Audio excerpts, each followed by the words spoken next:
আলাইকুম গাইস, আজকে আমরা দেখবো দুই ভ্যারাইটি মাছ। প্রথমটা হচ্ছে গাপ্পি আর সেকেন্ড হচ্ছে মলি। আর আজকে আমরা দেখবো কিভাবে আপনারা একটা ভালো ব্রিডিং প্রসেস থেকে মানে বাচ্চাগুলো ভালো করে কিভাবে পাবেন। চলুন মাছগুলো দেখে আসি।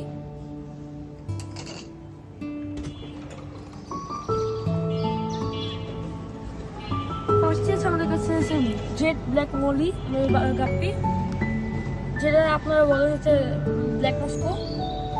এটা আমাদের কাছে ফার্স্ট বেস আছে। আমরা একটু কল দেখাচ্ছি।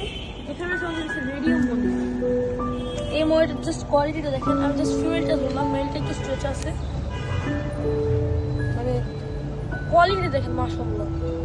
আর এটা কিন্তু ফার্স্ট বেবি, তা হচ্ছে ওরা ওভার 80 টাকা করে বেবি দিচ্ছে। ফার্স্ট বেচ গুলো দেখেছি। এটা হচ্ছে ব্ল্যাক মস্কো, ফার্স্ট বেচ। আর আমার মতো আপনি একটা ভুল করবেন না, ওরা যখন বেবি দিয়ে সম্পূর্ণ বেবিটা দিবেন।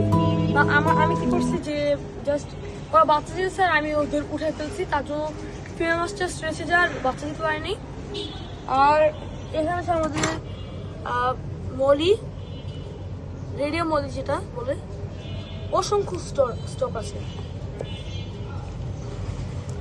এই মলিগুলো এমনি মার্কেট প্রাইস যদি আপনারা দেখেন তাহলে হচ্ছে 1000 থেকে 1200, আর আমরা দিচ্ছি যে মাত্র 750 টাকা।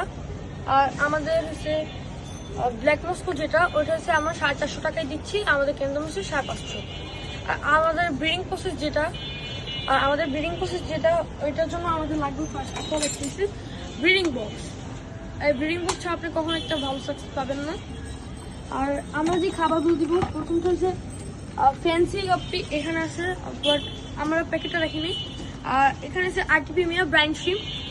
আপনারা কি করবেন, যদি আপনার হ্যাচিং ভালো একটা প্রসেস না পারেন, আপনারা কি করবেন, জাস্ট হচ্ছে এরকম একটা সিরিজ দিবেন। সিরিজটার ভিতরে জাস্ট ব্রাইন শ্রিমটার সংখ্যা একটু বেশি দিবেন, আর ফ্যান্সি গাপ্পির সংখ্যাটা একটু কম দিবেন। আর যখন হচ্ছে আপনার এক দুটো নেবেন, পরে একটু পানি দিবেন, পানি দিয়ে 10 থেকে 15 মিনিট ভিজিয়ে রাখবেন যদি সফট হয়ে যায়। কারণ বাচ্চা মাছটা কিন্তু শক্ত খাবার একদম খেতে পারে না ওদের জন্য। তার জন্য হচ্ছে আপনার একটু 10 থেকে 15 মিনিট একটু ওয়েট করবেন, তারপর এসে দেবেন। আর আমাদের মাছগুলো কিন্তু এই ফিনিগুলো অনেক ভালো করে নেয়, তার জন্য আমরা টিপসটা দিচ্ছি। সো আসসালামু আলাইকুম গাইস, ভালো থাকবেন সুস্থ থাকুন।